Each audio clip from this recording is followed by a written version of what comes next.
I'm Michael Delarocca, chair of the philosophy department. Imagine a philosopher who takes on the toughest subjects, but always with admirable clarity and precision that's really impressive. Imagine a philosopher who's made seminal contributions and continues to do so in the fields of epistemology, metaphysics, and philosophy of religion. Imagine a philosopher who's changed those fields as we know them today. Imagine a philosopher who does not shy away from taking on controversial topics, who's often provocative, but always fun and dynamic and clear. If you've imagined all those things, then what you've imagined is Alvin Plantinga, who's a professor of philosophy at Notre Dame, who's our speaker this morning. He's been a very influential philosopher, and also who's been influential outside of philosophy, and particularly in the area concerning the connections between religion and science. The theme of the conference, of course, is the religion and science debate. Why does it continue? And as organizers of the conference, we were a little put out when we saw that Professor Plantinga was aiming to talk on something that was sort of off topic, because his topic is religion and science. Why does the debate continue? So it seems quite remote from the theme of the conference. But I'm sure Professor Plantinga will show the connection between the conference theme and his talk today. So it's my pleasure to introduce Professor Plantinga today for our first speaker today. There are handouts here at the beginning, at the front of the stage. These will be very helpful in following along the talk. So if you haven't picked one up, you can get them here. And I remind everyone who wants to speak, ask questions, to go up to the microphones during the question period. Okay? So it's my pleasure to introduce Professor Alvin Plantinga.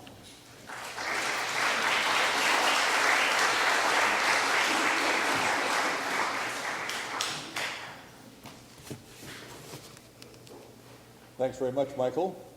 It's a pleasure to be at Notre Dame, back at Notre Dame again. I say back again. Way back in the Pleistocene, years and years ago, I began my professoring career at Notre Dame. I'm sorry, at Yale. This is Yale, right? Yeah, right. Yeah, right. As Michael says, he and I are philosophers. He's the chairman of the philosophy department. I'm a philosopher. Philosophers nowadays have a bit of a bad press in academia. Of course, I think they partly bring it on themselves by wanting to think about really silly topics like, I don't know, what it is to be a brain in a vat. I'd like to tell you about that in more detail, but time doesn't really permit. You wouldn't like it anyway. It's kind of gross. And, I don't know, Cartesian evil demons and solipsism, things like that. To be a solipsist, you have to think that you are the only thing that exists. There are quite a few people that seem to lean in that direction a bit, but actual real solipsists who really think that they are the only things that exist are relatively thin on the ground. But I did actually meet one time when I was a young professor at Wayne State University, also by now an embarrassingly long time ago. I heard that there was a real solipsist in the medical school, and he was. Got a problem? They all are, right. And he was a university professor, which in those days at that place was a rank that enabled him to teach any course he wanted to in the whole university. He could take anybody else's course if he wanted to. So he could take my course in logic. I taught logic in those days if he wanted to. And if he did, I'd have to teach something else, maybe surgery. That was his specialty. Anyway, so I went to see him. I wanted to see what a real life solipsist looked like, so I went to see this guy. And he seemed quite pleasant and affable. He seemed to treat others pretty well, given that he thought they were just figments of his own imagination, being a solipsist. So, we had a little conversation, and finally I left, and when we left, one of his younger colleagues took me aside and said, we take very good care of Dr. So-and-so, because when he goes, we all go.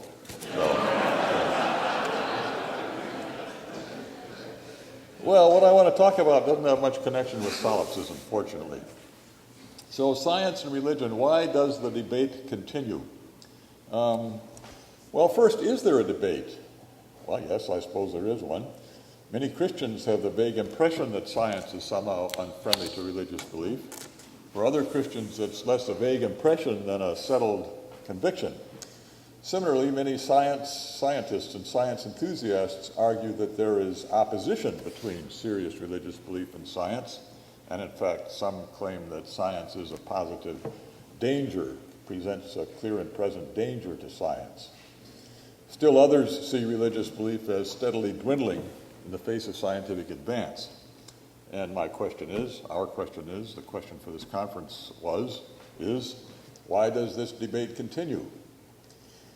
I'll try to answer that question, or more modestly, I'll try to make a contribution to an answer.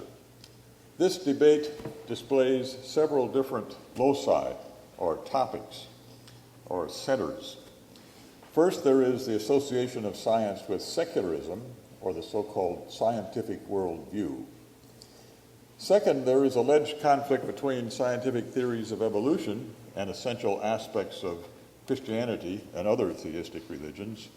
For example, the idea that human beings are created in the image of God. Third, there is alleged conflict between science and the claim, common to theistic religions, that God acts specially in the world. Miracles would be one example of special divine action, but there would be others as well. Fourth, there is conflict between religious claims and many explanations in evolutionary psychology of such human phenomena as love, altruism, morality, and religion itself. Fifth, there is conflict between classical Christian doctrines, the resurrection of Jesus, for example, and certain varieties of scientific historical biblical criticism. And finally, there is the alleged conflict between epistemic attitudes, the epistemic attitudes of science and religion. The scientific attitude, so it is said, involves forming beliefs on the basis of empirical investigation, holding belief tentatively, constantly testing belief, looking for a better alternative. The religious attitude, on the other hand, so they say, involves believing on faith. Some people add blind faith. Now, clearly, I can't address all 6 of these topics of debate here, and there are more than just those 6. So I'll confine myself to the first 2, science and secularism, and questions surrounding evolution. All right?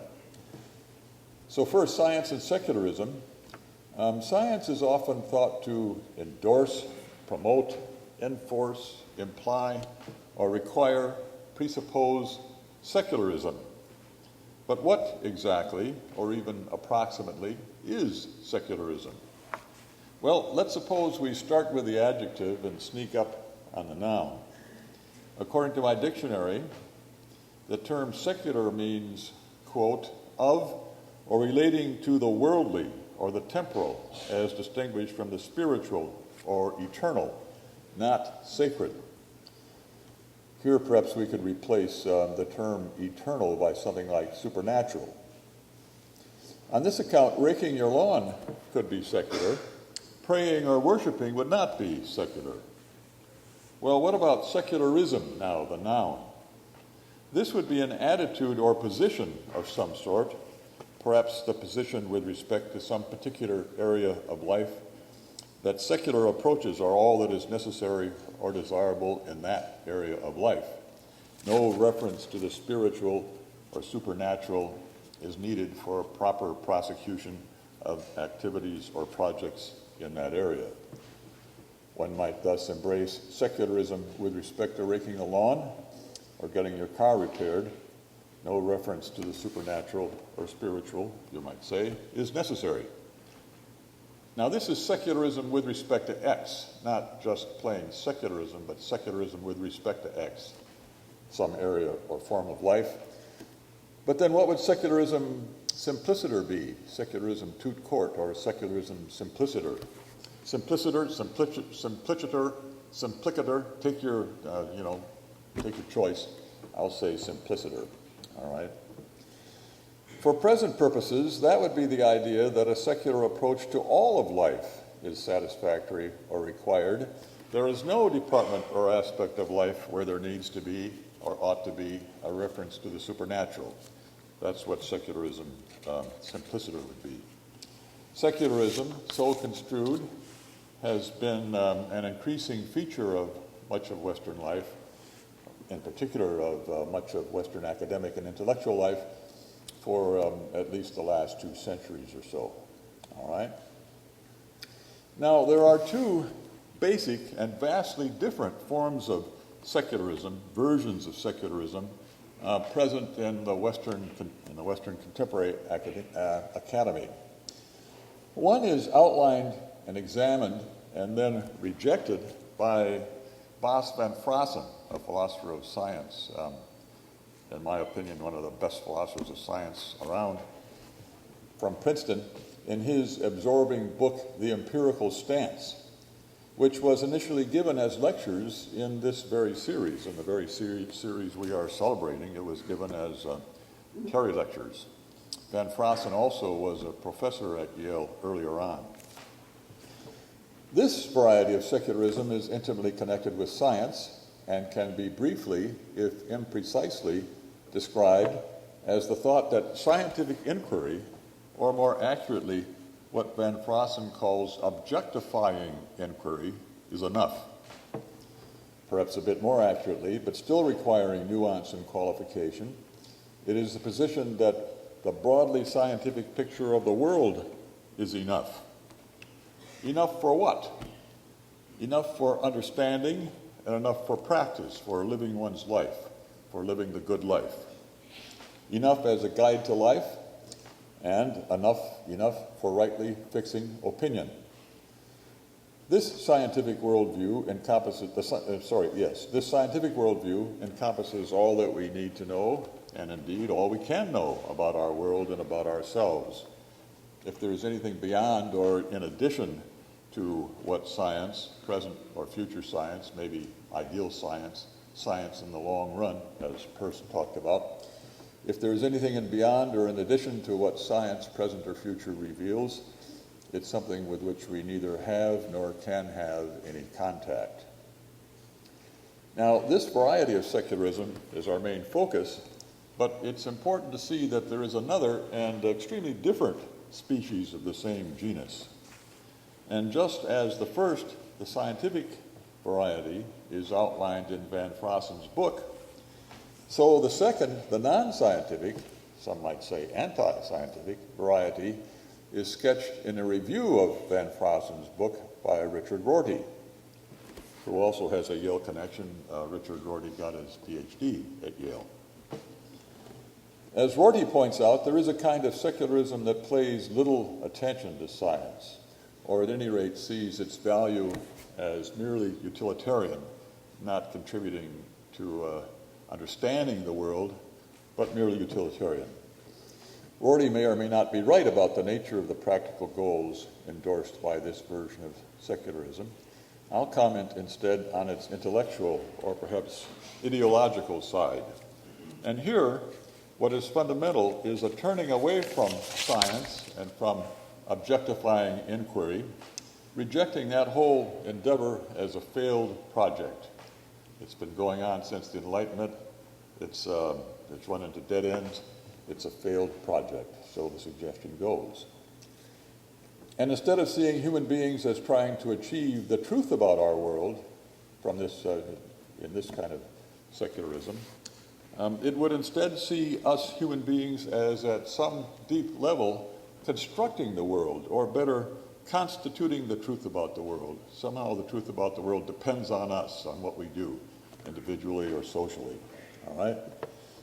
This way of thinking goes back to Kant, and perhaps indeed to the ancient world, to the Protagorean, the claim on the part of Protagoras, that man is the measure of all things.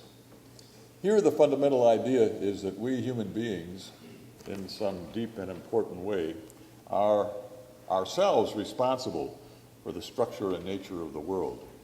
Again, either individually or communally. So, being a professor of philosophy at this point, I'd certainly like to talk about Kant, but no time. Now, another version of fundamentally this same idea is the claim that there really isn't any such thing as truth. Truth with a capital T, as they like to put it. What there are instead are various substitutes for truth, various things that come within some distance or other of the sort of traditional notion of truth with a capital T. Sticking with Rorty, for example, there is truth, now with a small t, as, quote, here I'm quoting Rorty, what our peers will let us get away with saying. All right, that's something is true in case our peers would let us get away with saying that. Again, if I had some time, I'd like to talk about that a bit. That's a really interesting idea. It opens enormous vistas for changing the past, for example, and lots of other terrific things. Anyway, but I don't have the time.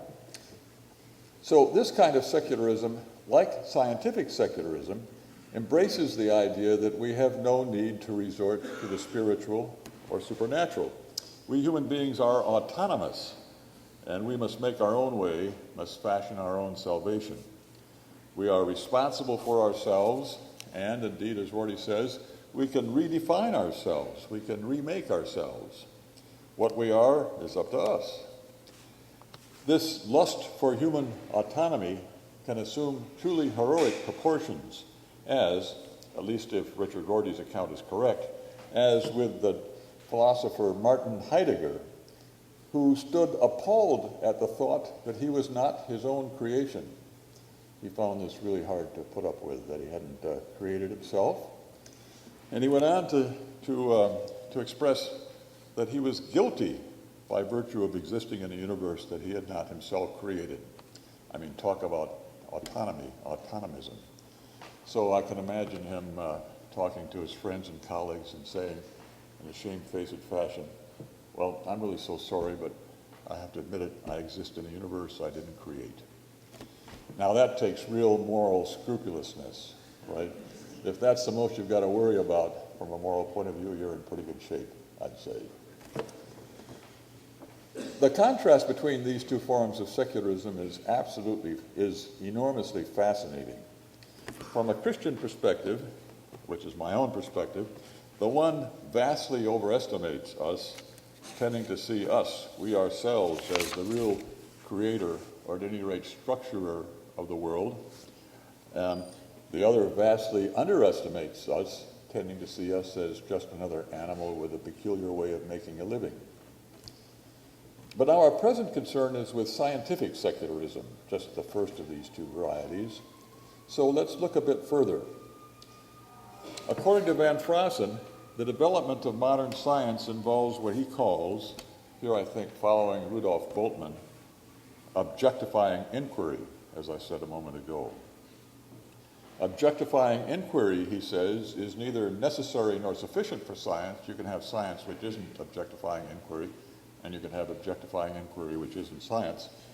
Nevertheless, he says, it's a prominent and profoundly important feature of most scientific investigation. There are several aspects to this kind of inquiry, objectifying inquiry, but a number of them can be subsumed under the striking phrase, getting ourselves out of the picture, taking ourselves out of the picture. There is getting ourselves individually out of the picture. My own likes and dislikes, my own hopes and fears and loves are not to enter into what I do or say as a scientist.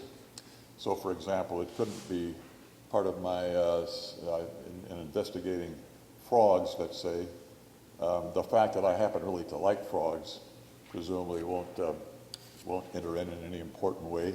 I mean, they're so beautiful and so green and slippery and so on. But that won't be part of my conclusions, for example. Although, of course, my own likes and dislikes and so on may enter into my motivation for engaging in science in the first place, and also for pursuing this particular scientific investigation. Again, frogs, maybe the reason I want to study frogs is I think frogs are terrific. The surgeon who dispassionately cuts into another human being displays this kind of objectivity. In order to achieve this kind of objectivity, surgeons ordinarily refuse to operate on family members, on their own family members. Similarly, my own private and idiosyncratic moral judgments are not to enter in, either into my reports of the data or my theories that I propose to explain the data. Objectivity in this sense is a matter of ignoring or bracketing what pertains to one or just some individuals as opposed to others. But science, notoriously, is also said to refrain from moral judgments more generally, not just those that don't involve universal assent. And the same goes for likes and dislikes. So there's a stronger sense of objectivity also operative here, stepping away from or bracketing at least some aspects or characteristics of human subjectivity more generally, hoping in this way to achieve objectivity in the sense of faithfulness to the object or objects of inquiry. For example, there is our nearly inevitable propensity for making moral judgments. Objectivity requires that, in doing science, we see this as something from our side, as it were, not to be found in the things themselves, at least for the purposes of science. Similarly, for teleology, human subjects display a nearly ineluctable tendency to think in terms of teleology, thinking of things happening in order to achieve some goal or telos or end. And perhaps that's because of our inveterate practical bent. Another part of objectifying inquiry, therefore, another part of taking ourselves out of the picture, is to think of the world, at least as scientific object, as involving no purposes, no teleology, no aims or ends. This thought goes all the way back to Francis Bacon, and there's a quotation from Bacon on the sheet which I won't take the time to read just now.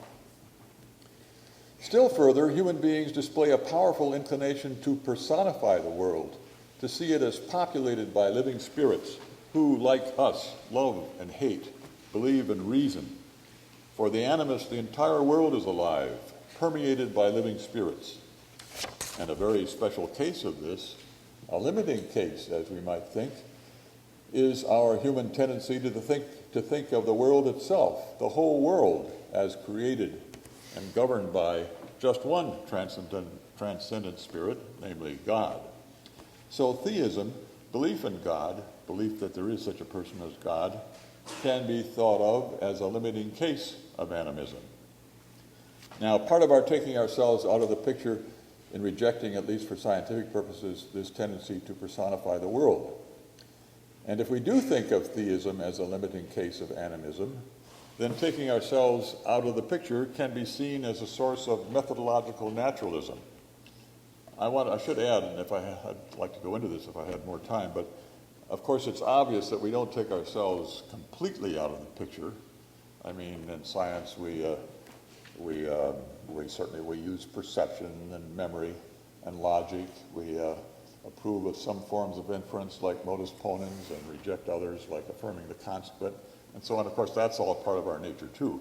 So it's one whole set of interesting questions here is just which parts of our subjectivity do we or should we set aside in the interest of objectifying inquiry. Now, methodological naturalism, and I'll call it MN, is widely proposed as a constraint on proper science, and indeed it seems to characterize much, if not all, of contemporary science. MN should not be confused with philosophical or ontological or metaphysical naturalism, which would be the view that there's no such person as God or anything like God, no other supernatural beings. The partisans of MN don't necessarily subscribe to ontological naturalism. MN is a proposed condition on proper science. It's a direction, you might say, not a statement about the nature of the universe. The rough and basic idea of MN is that science should be done as if, in some sense, ontological naturalism were true. As Hugo Grotius put it, we should proceed as if God is not given. And it's interesting to think about the difference between proceeding as if God is not given and proceeding as if the absence of God is given. According to MN, therefore, a proper scientific theory can't refer to God or to other supernatural agents, such as angels or devils or Satan and his minions. So, for example, if there is an outbreak of irrational activity in Washington, D.C., which is a scenario that seems to happen now and then, it's not unknown, one couldn't, as a scientist, sensibly account for that in terms of an outbreak of demonic possession, in Washington, D.C. So your theories can't involve reference to angels or devils, Satan and his cohorts, or any other supernatural agents. Further, scientific description or presentation of the data relevant to a given inquiry also can't be in terms or categories involving the supernatural. So it's not only can't you account for that behavior that way, you can't initially describe the behavior that way and then propose some kind of account for it. And still further, a scientific theory can't employ what one knows or thinks one knows by way of divine revelation. There will be more to MN than this. There will also be constraints on the appropriate body of background knowledge. Any scientific inquiry always proceeds against a certain kind of set of background knowledge, which background knowledge, among other things, assigns probability to various possible hypotheses. Some might be so assigned a probability so low that there's no point whatever in considering thinking about them. Others, a much higher probability, and the like. There will be constraints on that background information, too, from MN. I'll say more about MN later. For the moment, we may note that it can nicely be seen as secularism with respect to science. I spoke earlier of the secular, the adjective, then secularism with respect to something or other, and then also secularism simpliciter. We can think of MN as secularism with respect to science. The claim is that science, that striking and important human activity or form of life, has no need of the supernatural or spiritual for its proper prosecution, and indeed is best done by deleting any such references. So here we have to note the vast difference between secularism with respect to science on the one hand and scientific secularism on the other hand. The former is the claim that science, that is secularism with respect to science, is the claim that science can or should proceed without reference to the supernatural. It says nothing about the rest of life. The latter is a variety of secularism tout court, that is, scientific secularism. It is the claim that all of life can or should proceed without reference to the supernatural, because objectifying inquiry is enough for living the good life and enough for understanding.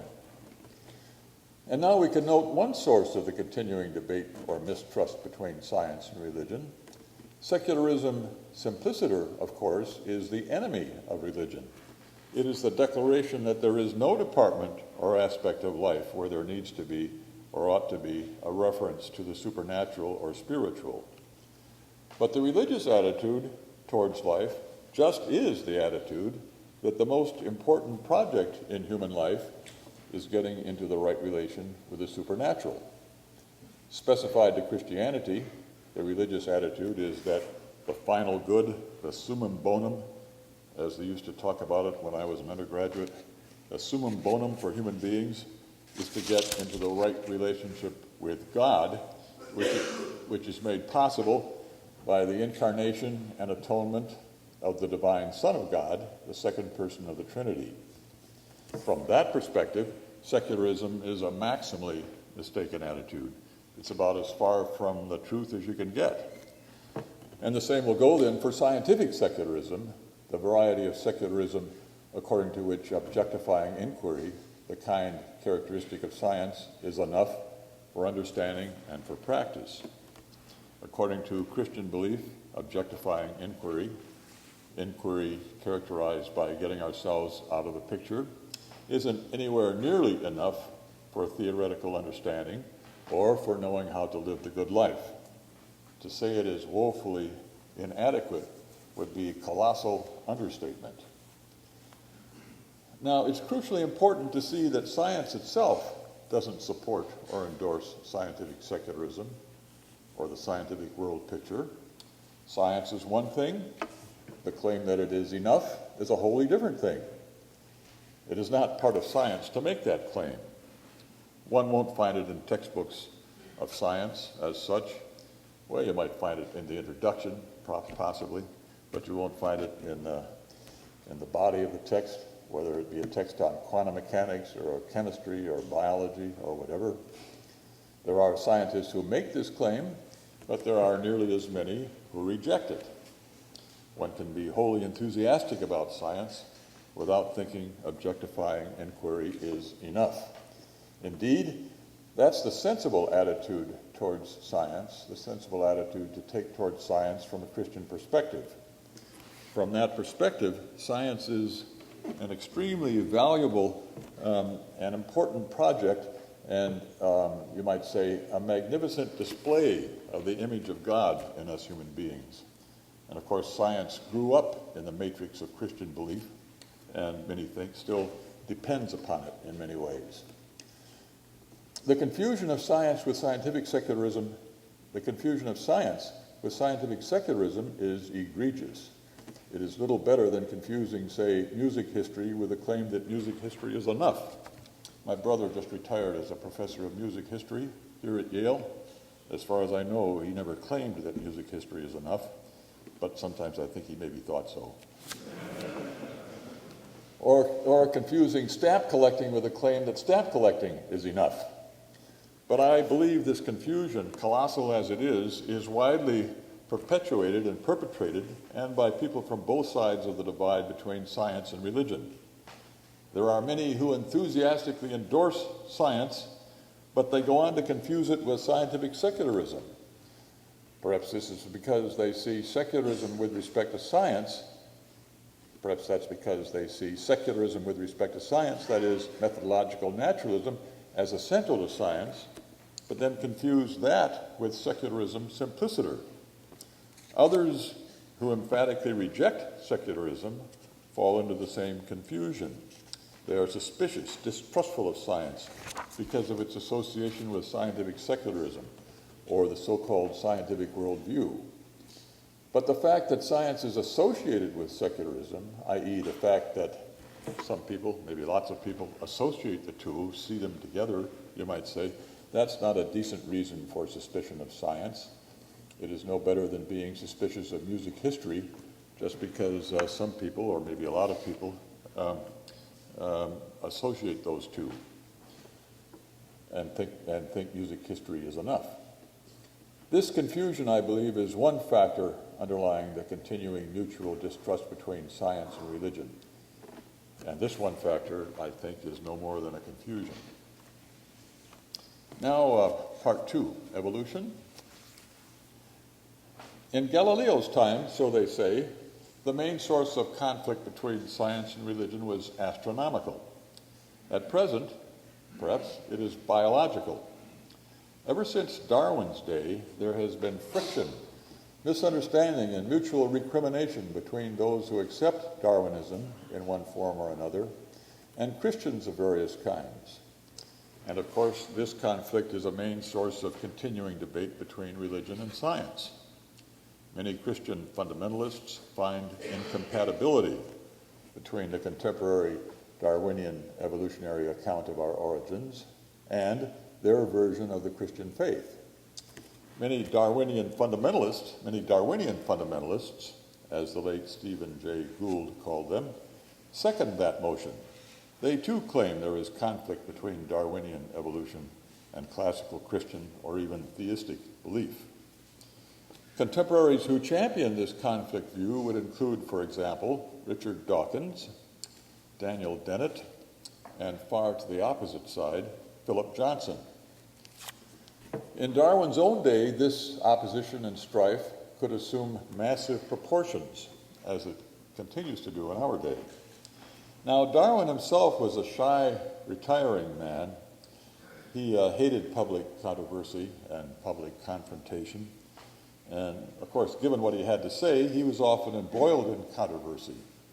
Fortunately for him, he had his friend Thomas Huxley, who liked nothing better than a really mean, knock-down, drag-out argument.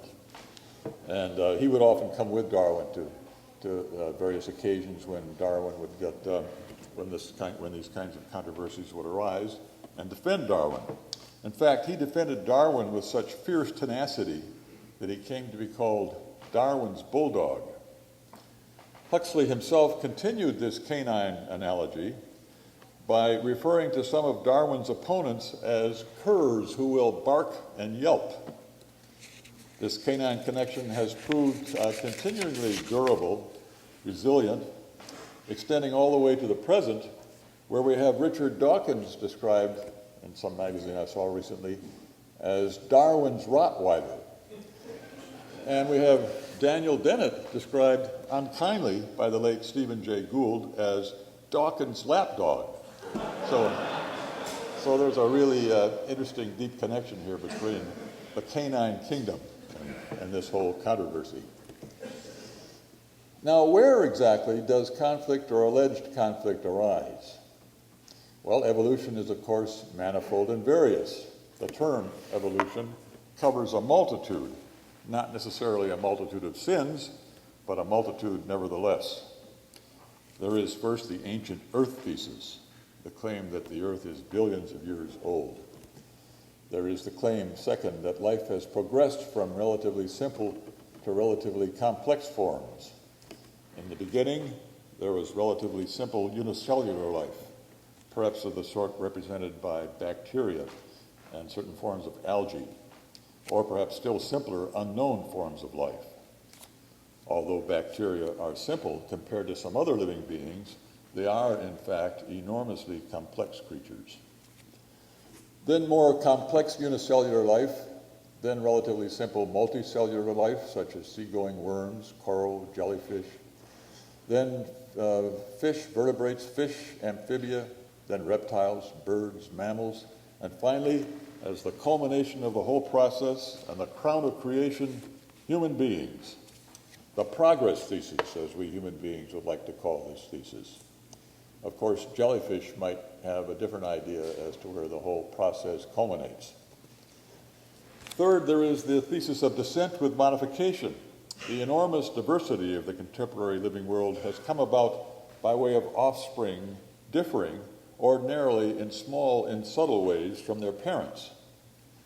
Connected with the thesis of descent with modification is, fourth, the common ancestry thesis, the thesis that life originated at only one place on Earth, or maybe just, a couple places, all subsequent life being related by descent to those original living creatures. The claim that, as Gould puts it, there is, quote, a tree of evolutionary descent linking all organisms by ties of genealogy. According to the common ancestry thesis, we are all cousins of each other, and indeed of all living things. You and the summer squash in your garden, for example, are really cousins under the skin, or maybe rind, as in the case of the summer squash. Fifth, there is the claim that a certain particular mechanism drives the process of descent with modification. The most popular candidate is natural selection, working on or culling or winnowing some form of genetic variation, such as, for example, random genetic mutation. Since Darwin made a similar proposal, he said natural selection has been the main but not exclusive means of modification. Let's call this thesis Darwinism. And then finally, there's another thesis some people add, the claim that life itself developed from non-living matter without any special creative activity of God, but just by virtue of the processes described by the ordinary laws of physics and chemistry. These six theses are, of course, importantly different from each other. They are also logically independent in pairs, except for the third and fifth. The fifth entails the third, in that you can't sensibly propose a mechanism for a process without supposing that the process has in fact taken place. So, where does real or apparent conflict arise? Well, many Christian evangelicals and fundamentalists accept a literal account of the creation account, accept a literal interpretation of the creation account in the first couple of chapters of Genesis. They are inclined, therefore, to think the earth, and indeed the universe, vastly younger than the billions of years of age attributed to them by current science. This seems to be a fairly straightforward conflict, and hence part of the answer to our question is that current scientific estimates of the age of the earth and of the universe differ widely, not to say wildly, from scripturally based beliefs on the part of some Christians and other theists. Muslims, for example. I was reading in a magazine a couple of weeks ago about riots occurring among young Muslim students who were rioting against Darwinism, or against really evolution, not just Darwinism, because they thought that the Earth is vastly younger than those billions of years ascribed to it. The ranks of young Earth creationists seem to me to be thinning.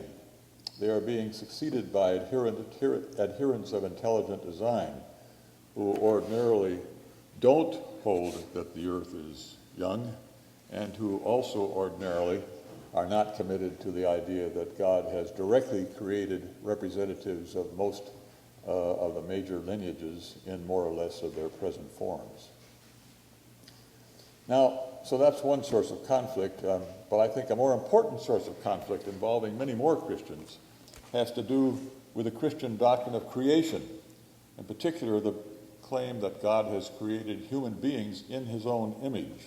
Not just that claim, but in particular that claim, and not just Christians, but at least some members of other theistic religions, Judaism and Islam as well. This doctrine of creation requires that God intended to create creatures of a certain kind, perhaps rational creatures with a moral sense and the capacity to know and love him, and furthermore then acted in such a way as to accomplish this intention. It does not require that God directly create human beings, or that he didn't do so by way of an evolutionary process, or even that he intended to create precisely human beings, that is, just our species. Maybe all he intended was to create beings who were rational, moral, and religious. And he may have been indifferent to the specific form such creatures would take. They could be jellyfish-type creatures. But if he created human beings in his image, then at the least he intended that there come to be creatures of a certain sort. And then he acted in such a way as to guarantee the existence of such creatures. This claim is consistent with the ancient Earth thesis, the progress thesis, the descent with modification thesis, the common ancestry thesis. It's important to see that it's also consistent with Darwinism. It could be, for example, that God directs and orchestrates the Darwinian process. Perhaps, indeed, God causes the right genetic mutations to arise at the right times. There is nothing in the scientific theory of evolution as such to preclude God from thus causing the relevant genetic mutations. What is not consistent with Christian belief, however, so I've said that there is no inconsistency between Christian belief, and I'm thinking of Christian belief as more or less defined or circumscribed by, let's say, the great creeds of the Christian religion. I say so. There's no conflict between Christianity and these theses, including even Darwinism. But what is not consistent with Christian belief, however, is the claim that this process of evolution is unguided, that neither God nor anyone else had a hand in guiding, directing, orchestrating, or shaping it. But precisely this claim is made by a large number of contemporary scientists and philosophers who write on this topic. There is a veritable choir of extremely distinguished experts insisting that this process is unguided, and indeed insisting that it's part of contemporary evolutionary theory itself to assert that it is unguided. Examples would be Stephen Jay Gould, Douglas Futima, G.G. Simpson, and many others, but the loudest voices in this choir, perhaps we should think of them as the soloists, would be Richard Dawkins and Daniel Dennett. One of Dawkins' most influential books is entitled The Blind Watchmaker. Its thesis is that the enormous variety of the living world has been produced by natural selection, unguided by the hand of God or any other person. So you see that quotation from Dawkins on the sheet. All appearances to the contrary, the only watchmaker in nature is the blind forces of physics, albeit deployed in a very special way. A true watchmaker has foresight. He designs his cogs and springs and plans their interconnections with a future purpose in his mind's eye. Natural selection, the blind, unconscious, automatic process which Darwin discovered, and which we now know is the explanation for the existence and apparently purposeful form of all life, has no purpose in mind. It has no mind and no mind's eye. It does not plan for the future. It has no vision, no foresight, no sight at all. If it can be said to play the role of watchmaker in nature, it is the blind watchmaker. So this thought is trumpeted by the subtitle of the book, which is Why the Evidence of Evolution Reveals a Universe Without Design. Well, why does Dawkins think natural selection is blind and unguided? Why does he think that, quote, the evidence of evolution reveals a universe without design, unquote? How does the evidence of evolution reveal such a thing? What Dawkins does in this book is fundamentally three things. First, he nicely recounts some of the fascinating anatomical details of certain living creatures and their ways. For example, bats. He has a really wonderful account of bats and their wonderful sonar equipment. Second, he tries to refute arguments for the conclusion that blind, unguided evolution could not have produced certain of the wonders of the living world, the mammalian eye, for example, or the wing. Third, he makes suggestions as to how these and other organic systems could have developed by unguided evolution. Now, his refutations of these objections seem to me not always to be successful. What is most striking, however, is the general form of his argument for the conclusion that the universe is without design. His detailed arguments are all for the conclusion that it's biologically possible that these various organs and their systems should have come to be by unguided Darwinian mechanisms. And his detailed arguments are typically arguments against the claim made by somebody or other that with respect to some particular such organ or mechanism, it's not possible that it come to be in that way. And he takes it to be that an outcome is biologically possible if it is not prohibitively or astronomically improbable, all right? Of course, there are problems with measuring probability here, with saying what degrees of probability are acceptable and so on. But what's remarkable, however, is the form of what seems to be the main argument. The premise that he argues for in various ways is something like, on the sheet there, 1, we know of no irrefutable objections, he refutes these objections, to its being biologically possible that all of life has come to be by way of unguided Darwinian processes. And he seems to conclude, 2, all of life has come to be by way of unguided Darwinian processes. It's worth meditating, if only for a moment, on the striking distance here between premise and conclusion. The premise tells us substantially that for all we know, it's possible that unguided evolution has produced all of the wonders of the living world. The conclusion is that unguided evolution has indeed produced all of these wonders. The argument form seems to be something like, there are no irrefutable objections to the possibility of P, therefore P. Many widely endorsed philosophical arguments are invalid, and in fact, I've given some of those myself. But few display the truly colossal distance between premise and conclusion sported by this argument. I come home and announce to my wife one day that I've just been given a $50,000 raise. Naturally, she wants to know why I think so. I tell her that no irrefutable objections to its possibility have so far been proposed. The reaction would not be pretty. Now, perhaps Dawkins has some other and unexpressed premises in mind. I would suspect he probably does. And perhaps if we added these premises to the argument, it would be less unimpressive. But wouldn't it be good if he told us what these premises are? Dawkins utterly fails to show that the facts of evolution reveal a universe without design. At best, he argues that we don't know that it's astronomically improbable that the living world is without design. Excuse me.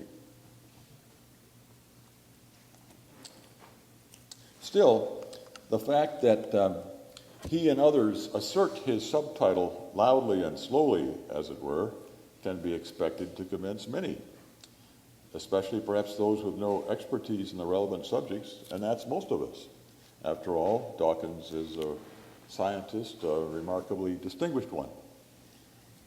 So the fact that he repeats these things, that can be expected, repeat to convince people that the biological theory of evolution is indeed incompatible with a Christian and other theistic belief that the living world has been designed.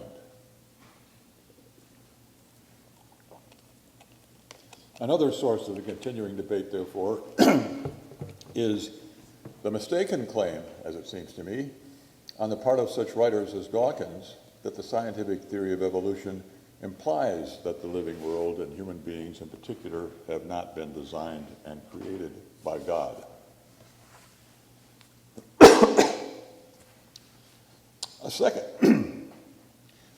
A second prominent authority on the subject excuse me, is Daniel Dennett. His views are similar to those of Dawkins, which may be why Gould called him Dawkins' lapdog. Dennett's main contribution to the subject is entitled Darwin's Dangerous Idea. What is Darwin's idea, and why is it dangerous?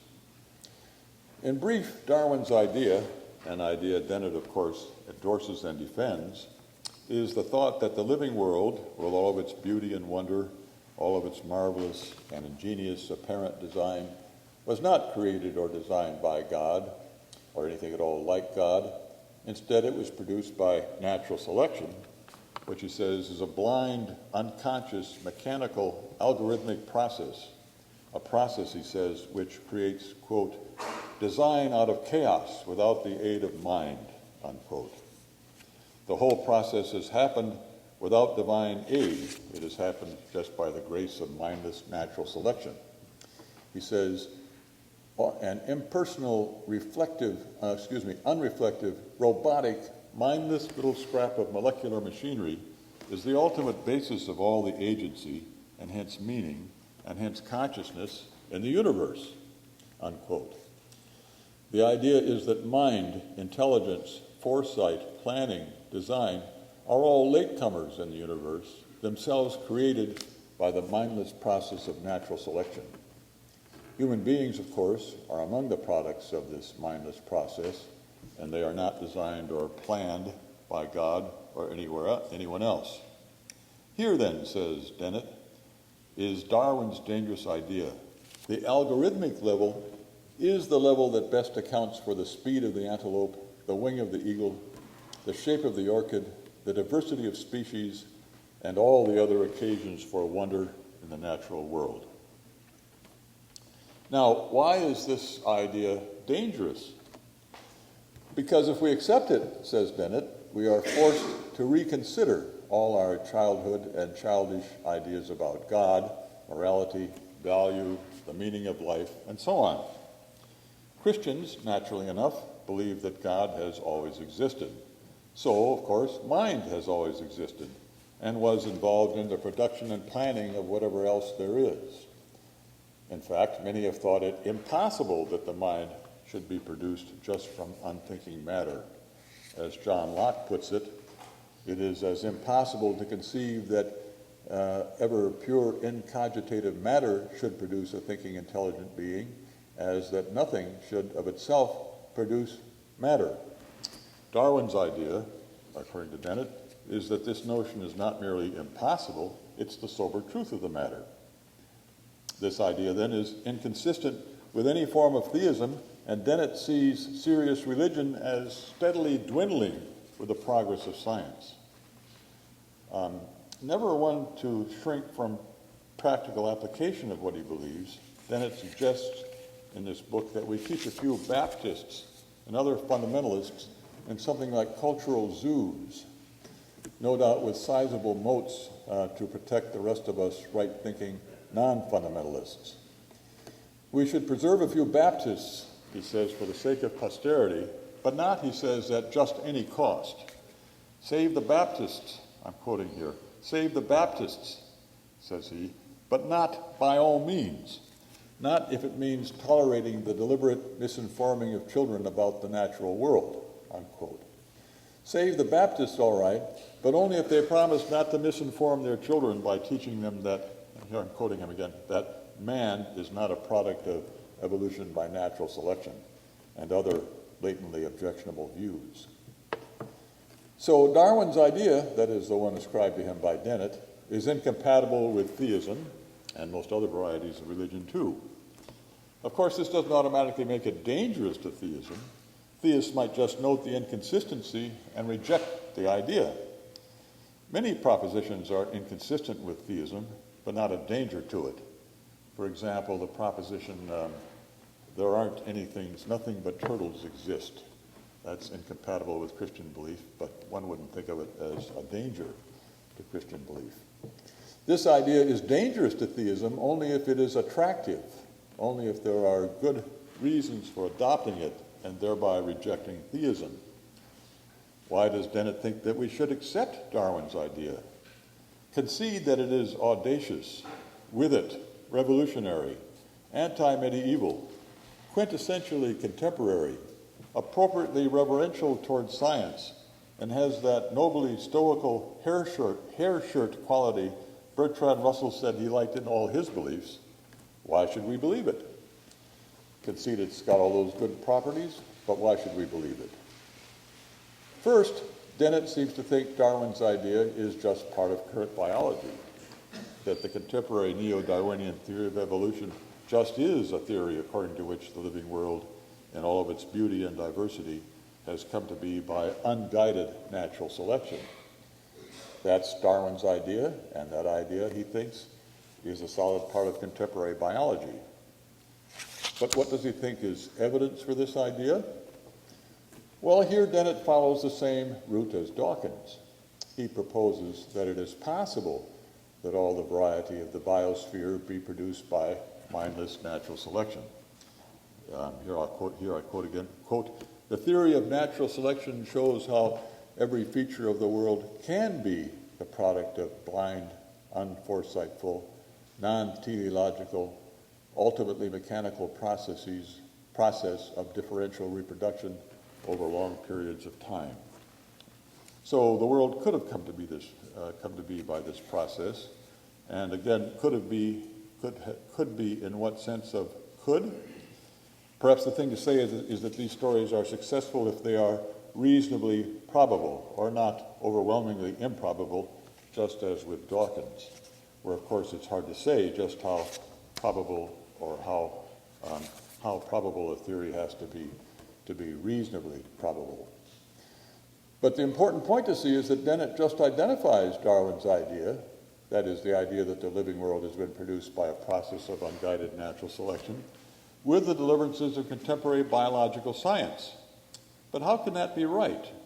True, there is no canonical source telling us exactly and precisely what the contemporary neo-Darwinian theory of evolution comprises. But does it include not merely the idea that the living world has been produced by a process in which natural selection is the chief, or at any rate a prominent mechanism, but the vastly more ambitious and contentious idea that this process has been unsupervised, unplanned, unintended by God or any other intelligent agent? That hardly seems to be an appropriate part of an empirical scientific discipline. It looks much more like a metaphysical or theological add-on. Dennett himself is, of course, a naturalist. It looks to me as if he just adds naturalism to the scientific theory, shakes well, and declares the result part of current science, thus confusing natural selection with unguided natural selection. Here we have another important source, then, of the continuing debate between science and religion. Dawkins and Dennett both hold that contemporary evolutionary theory, Darwinism in particular, is incompatible with the theistic claim that God has created human beings in his own image. Both claim that Darwinism the theory that the principal mechanism driving the process of evolution is natural selection, winnowing random genetic mutation, implies that the universe, the living universe anyway, is without design. Dennett does so simply by identifying current evolutionary theory with the result of annexing to it the proposition that evolution is unguided. Dawkins does so by arguing, ineptly, as I said, that if it's possible that unguided evolution has produced all this, then indeed unguided evolution has produced all this. This confusion then between Darwinism and unguided Darwinism is one of the most important sources of the continuing debate between science and religion. According to theistic religion, God has created human beings in his own image. According to current evolutionary theory, Darwinism anyway, the main mechanism driving the process of evolution is natural selection. So far, no conflict. God could shape, supervise, direct this process in many different ways. And in fact, he could be more intimately involved. He could cause the genetic mutations and cause the right ones to arise at the right time. But when Dennett, Dawkins, and their friends, and others go on to add that the process is unguided by God or any other intelligent agent, then, of course, conflict and inconsistency arise. Hence, if you confuse Darwinism with unguided Darwinism, a confusion Dennett makes and Dawkins encourages, you will see science and religion as in conflict at this point. And there are many manifestations of this confusion. Consider, for example, the conflict raging over intelligent design, where we heard a bit of the conflict raging over intelligent design yesterday afternoon. Consider that. Here both friends and foes and allegedly neutral arbiters like Judge Jones of Dover fame claim that intelligent design, ID, is incompatible with evolution. Some of its friends propose that ID be taught as an alternative to to evolution. Foes, naturally enough, reject that proposal, but both claim that ID is inconsistent with evolution. Now, the central claim of ID, as far as I can see, is that certain organisms or organic systems cannot be explained by unguided natural selection, and that the best scientific hypotheses with respect to these phenomena is that they have been intelligently designed. This claim that intelligent design in the living world can be empirically detected is consistent with Darwinism as such. But of course, if you confuse Darwinism with unguided Darwinism, or evolution with unguided evolution, then you will see ID as incompatible with evolution. This confusion of Darwinism with unguided Darwinism is to be found even in official proclamations of such organizations as the National Association of Biology Teachers. Until 1997, that organization stated as part of its official position that, quote, the diversity of life on Earth is the outcome of evolution, an unsupervised, impersonal, unpredictable, and natural process. So this confusion between Darwinism and unguided Darwinism is, as it seems to me, a crucial cause of the continuing debate. Darwinism, the scientific theory, is compatible with theism and theistic religion.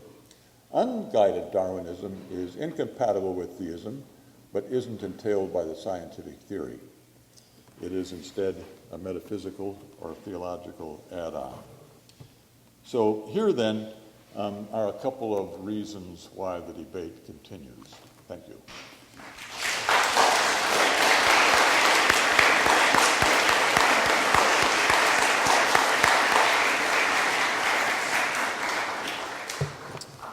Yes, I think you were quick. Hello, Richard Prum in the Ecology and Evolution Biology and the Peabody Museum. I certainly was willing to accept that methodological naturalism would not justify scientific secularism. However, you seem to have invented a new field of science, guided Darwinism, which is a violation of methodological naturalism. You said that you thought that science should proceed most progressively by adopting methodological naturalism, and then you seem to invent a scientific field that would do exactly that. What is guided Darwinism, and how can you imagine that such a science would exist? Well, I didn't say, if you recall, I didn't say that guided Darwinism was scientific or a science, anything like that. All I said was that guided Darwinism is compatible with current science. You said it was compatible with theism.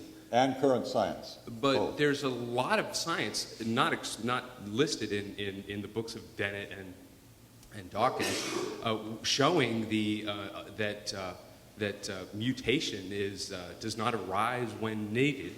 There's a large amount. I mean, those arguments about the eyeball, et cetera, were taken on because they were classic arguments from creationists, not because they're the best evidence of that evolution is unguided. Well, let me read you, you're appealing to randomness here. Pardon? Let me see if I can find, I've got a quotation as to what randomness is from Ernst Mayr. Somewhere in here.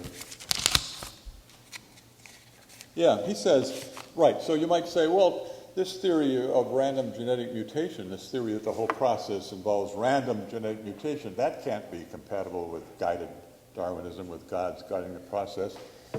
But of course, the whole question is, what does randomness mean in this context?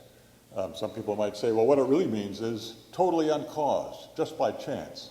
That's certainly not what it means, according to Mayr. Mayr says that what it means is this. He says, when it is said that mutation or variation is random, the statement simply means that there is no correlation between the production of new genotypes and the adaptational needs of an organism in the given environment. Precisely. So I take him to be saying that if you take the whole range of mutations, it won't be that that whole range is biased in favor of adaptive ones. That's an excellent definition of mutation is unguided. That's precisely what that means. Yeah, maybe mutation is unguided. I'm not saying it is guided. All I'm saying is God could, if he wanted to, cause the right one to occur at the right time, despite the fact that the whole ensemble of mutations doesn't show any, let me just finish a second, doesn't show any bias towards adaptiveness. Yeah. Well, what we can say scientifically is that God has not chosen to do that in experiments that have tested that hypothesis exactly. By looking at whether mutations do arise that would be adaptive in experimental conditions, say in bacteria in a dish, where there's a food that they could use if they received a mutation. Those mutations do not arise at higher frequency when that Yes, food is available than when exactly. it's not. Yes, I agree And so with we've that. tested that hypothesis. No, we haven't tested it. Well, what we have tested is a hypothesis, and I believe now there is some dispute about that at present. What we have tested is the hypothesis that there is a skewing towards adaptiveness in the genetic mutation. We've tested that one, maybe, and that one maybe is false. But that's totally compatible. That is, its being false is totally compatible with God's, at the right time, at the right place, causing a certain mutation that will advance what he wants, advance the creation of what he wants. Thank you. I'm hesitant to get into a linguistic debate with a philosopher, but just being a mere philosophers don't argue about well, words. I'm just a mere physicist, so we don't, But I think this addresses actually the question you asked me yesterday, and it seems to me that you're confusing unguided with unplanned. From a scientific perspective, as the previous questioner pointed out, there's no evidence of any guidance in any way you can experimentally test. But what I believe makes what you would call unguided Darwinism compatible with certain theology, in particular, I would argue Catholic theology, is this notion that you can have planning, that God can choose to work through completely random processes if God wants to do that, and that because God is the cause, as I said to you yesterday, is the cause of all causes. Therefore, planning, which one might not be able to discern by any scientific argument, is different than guidance. Guidance implies some supernatural input into biological mechanisms or physical mechanisms or whatever. That is what what there's no evidence for, and also, in principle, no way to test for, and therefore not a scientific notion. But planning is something beyond that. So I think you're really confusing planning with guidance, and that's a really fundamental, in my mind, confusion that is dangerous. Well, I guess I was thinking of planning as included in guidance, and but if you like, I'll distinguish the two, and I'll talk instead about unguided and unplanned Darwinism, or unguided and unplanned natural selection as what is incompatible with theistic belief, but what is trumpeted by Dennett, Dawkins, and some people on the other side too, Phil Johnson, for example. So maybe you're right, maybe you're wrong, but it doesn't really make any difference to my thesis. I think it makes a profound difference. I think the point is that if you have if the laws of nature work on their own, that is compatible with science, but it doesn't obviate the idea of planning. And it seems to me that little subtle difference is what allows for the compatibility between theology and science. And when you remove that, then you're in dangerous water, and you're just getting the God in the gaps argument, and you're bound to fail. Well, now, the God of the gaps arguments are arguments like this. You argue that there must be such a person as God because science can't explain P or Q or R or whatever. Right, I'm not arguing that way at all. Maybe that's really bad, maybe it's not. There's been a couple of good recent articles arguing that it's not as bad as it's been made out to be. And maybe that's right, but I'm not saying that. All I'm saying is perfectly compatible with theistic belief, which you may have had already and on totally other grounds, that there be life be produced by Darwinian processes, which would include both being, which would include just what scientists ordinarily say here, but would not include being either unplanned or unguided.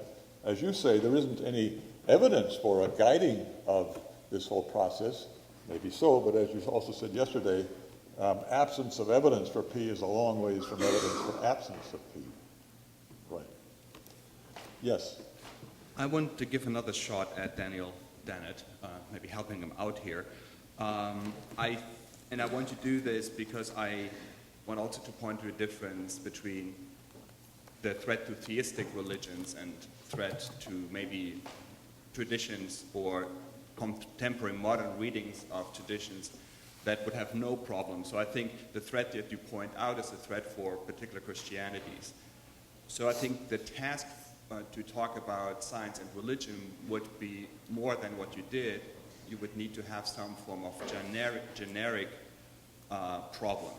I think you pointed to a theistic Christian problem, but you have not achieved to show us that there is a generic problem. And I want to show this generic problem by making Dennett first both stronger and then your differentiation between methodological naturalism and ontological naturalism weaker.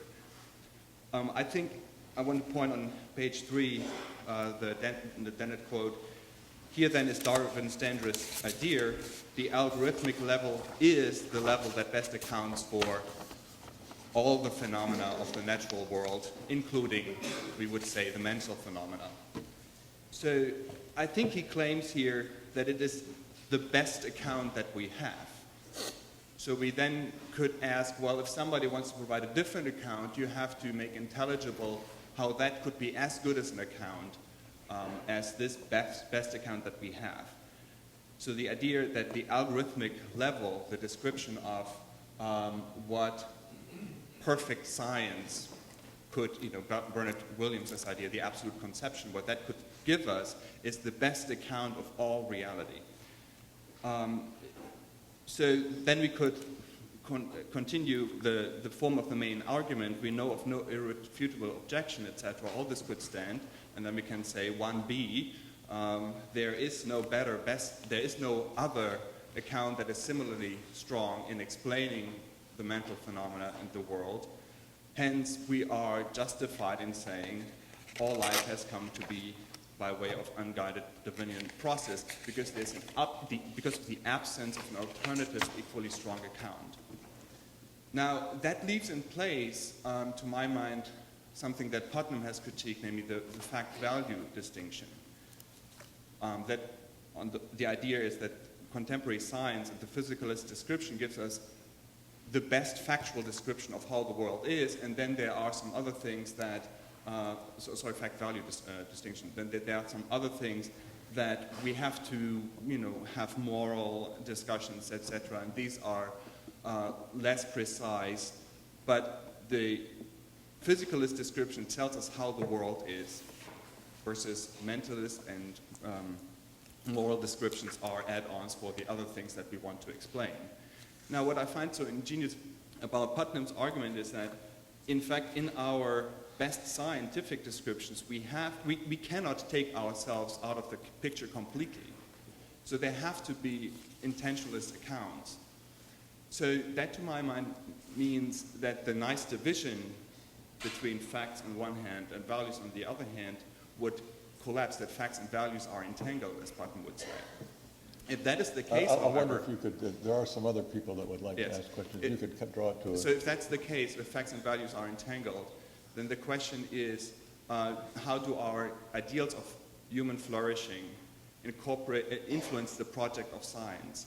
That would mean for you that you would need to show what does it mean to have cause, effect, etc. in non-scientific language, but it also would then mean that that what is at stake here really are our abilities to give good or the best descriptions, what is a strong notion of truth.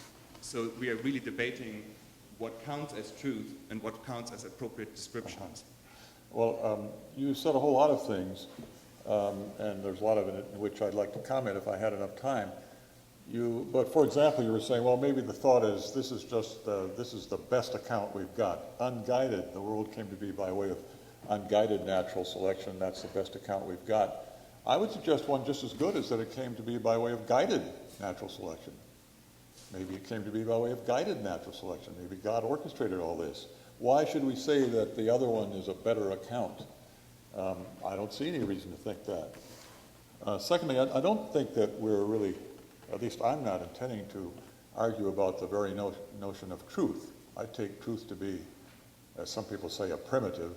I mean, I guess what that would mean is something like there isn't any way to explain truth in terms of other properties, such as what our peers will let us get away with saying, or what works, or the like of that. It's just the old notion of truth that we all have to start off with, I think, and it goes back to Aristotle, who said to say the truth is to say of what is that it is, and of what is not that it is not, and of what is when it has a certain property that it has that property, and so on. So I don't think there's any real difference of any real involvement of the notion of truth, at least in my discussion.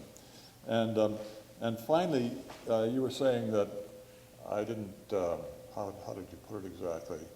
I didn't say that didn't show that there was a completely general problem here between religion and science. That's probably right. I was just talking about theistic religions.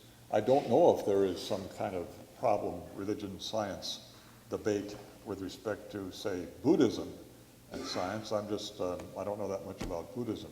I would guess not really, at least for certain forms of Buddhism, because those forms don't involve theism and don't really have much to say about what the natural world is like. Yes. Oh, yes.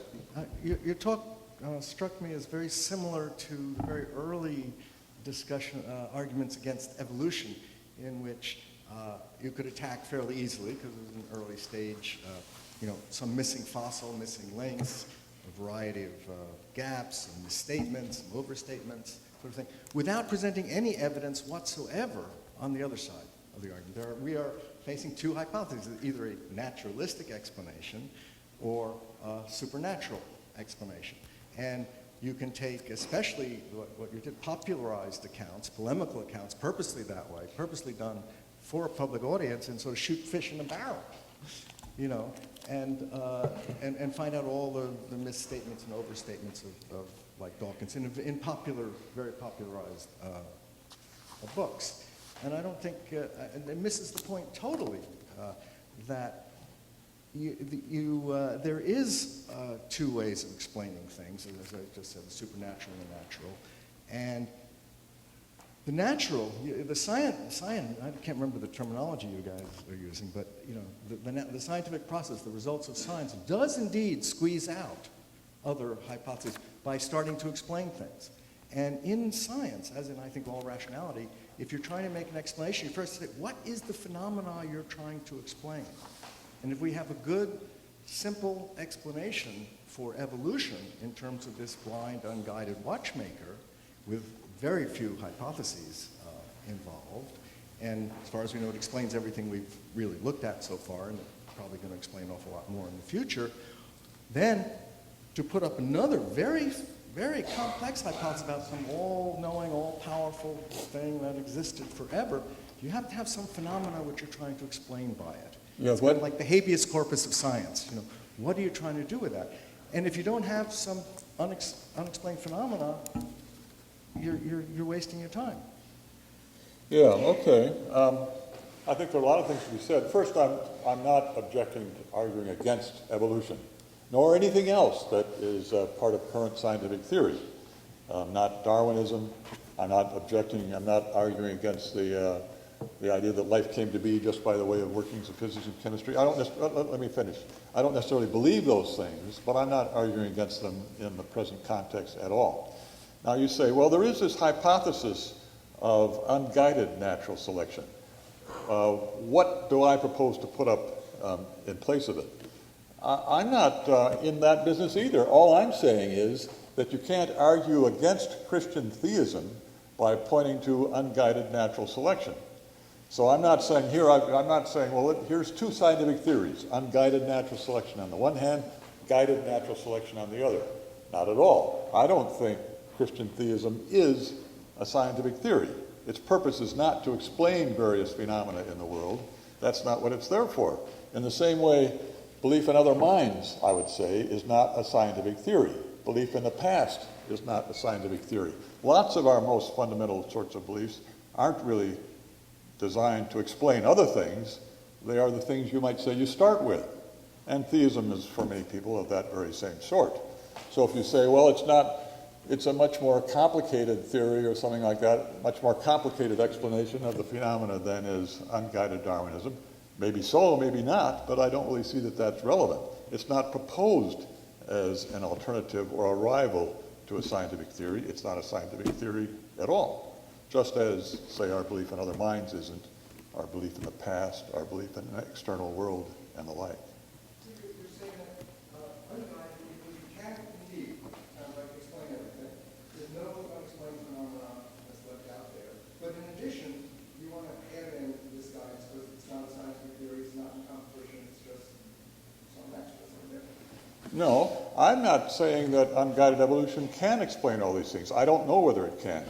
I'm inclined to doubt that it can, but I'm not, hang on, let me finish a minute. But I'm not myself a biologist or a scientist, and I have to leave that to people with views similar to mine who really do know these scientific subjects. Maybe it can, maybe it can't. I'm inclined to think it can't. But that's not, as I say, the issue here. I find myself believing in God. Lots of other people do. Now, some people claim, well, there's a conflict here between science and this belief. What I say is, no, there isn't. The science doesn't include unguided. That's a metaphysical add-on. That's an alternative metaphysical belief. Science does include unguided because unguided explains all. We know a lot about the physics of radiation that causes long efficiencies. We know a lot about the physics of when DNA is copied, how it screws up. Mm-hmm. But none of that. We know exactly the definition of random. It's not a fuzzy concept whatsoever. Yeah. Well, I mean, there are various different accounts of randomness given, but the one I was giving from Ernst Mayr is one very widely accepted one. There's also one by Elliot Sober, who is a philosopher of biology. And what I'm saying is radiation, mutation being random in those senses is perfectly compatible with its being guided and indeed caused by God. There's nothing in the science says it isn't caused by God. That's not part of science's job, really. That's really metaphysics, not science. Yes? Tim Goldsmith, I'm a biologist, and as a biologist I suspect that it may take either a knave or a fool to lock horns with a philosopher. You referred to Locke having skepticism about whether the mind could have arisen other than through supernatural processes, or words to that effect, I was reminded of an early 20th century geneticist who, looking at the curdled remains of a cell curdled because it had been fixed in formaldehyde, during cell division, expressing doubt, skepticism, wonder that what he was looking at contained information not only for the propagation of the cell, but the generation of a new organism. Now, 50 years later, we know about DNA. So what I want to suggest that we need to guard against is what Richard Dawkins has referred to in another context as the argument from personal incredulity. But that brings me to the comment that I really want to make. You also suggested that people seem to be prone to make moral judgments, that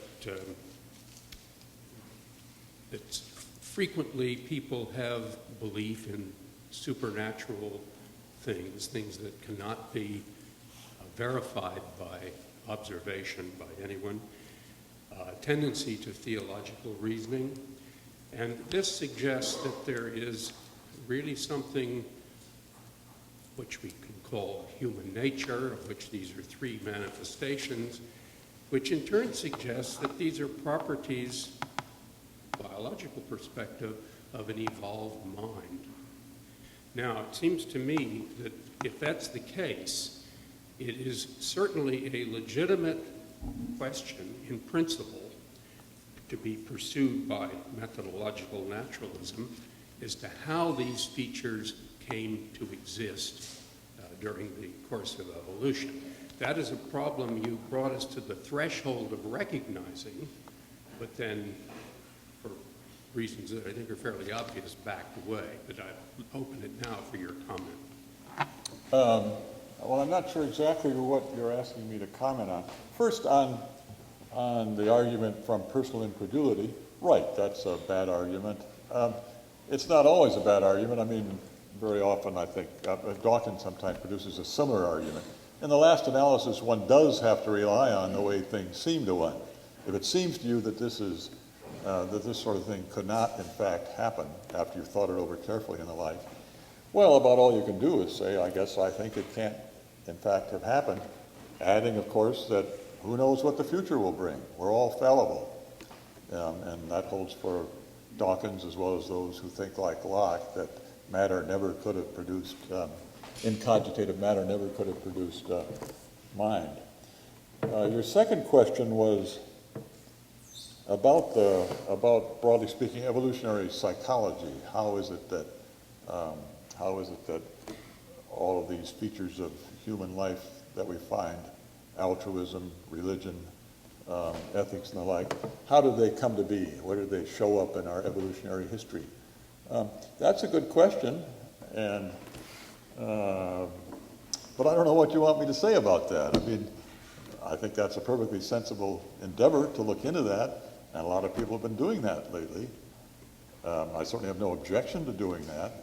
I don't think the results of such inquiry are going to show much one way or the other about the validity of notions about ethics, morality, God, or whatever. You'll show where you'll be able to say, well, here's where it finally showed up in human history. It was adaptive with respect to such and such an environment and the like of that. From that, nothing will follow as to whether there really are moral distinctions or there really is such a person as God. It's a perfectly sensible inquiry, but I don't think it really bears on what I was talking about. I hope I got you right there. One more question. Hi, Peter Morgan, research ability in physics. I'd like to respond quickly to the question, oh, he's gone, to the question about randomness. And that is that we do have a good definition of randomness to my mind, but we never know which degrees of freedom we should be considering. We never know which degrees of freedom, which is technical physics, but if you consider a physical phenomenon from one direction, using particular ways of thinking about it, there looks to be randomness. You look at it from a different direction, using different degrees of freedom, then suddenly out of that chaos emerges a degree of description, of very effective description. So certainly, well, again, technically within physics, considering a physical problem with the right degrees of freedom gets you an answer. Using the wrong degrees of freedom, everything looks very random. I'd like actually to be a dog and concur with much of what you said, but To be a what? to concur with much of what you said. All right. It was a slow one. But I do want to say that it seems to me you're in danger of. I don't think you actually get to this, but I think you're in danger of making this argument. The form we know of no irrefutable objections to its being biologically possible that all of life has come to be by way of God-guided processes. And of course, with the inevitable consequence, at least by this form of argument. Now, do you think you do go that way? I mean, you frame your response to this, to the second. Well, perhaps I'm doing as much injustice to you as perhaps you're doing to Dawkins.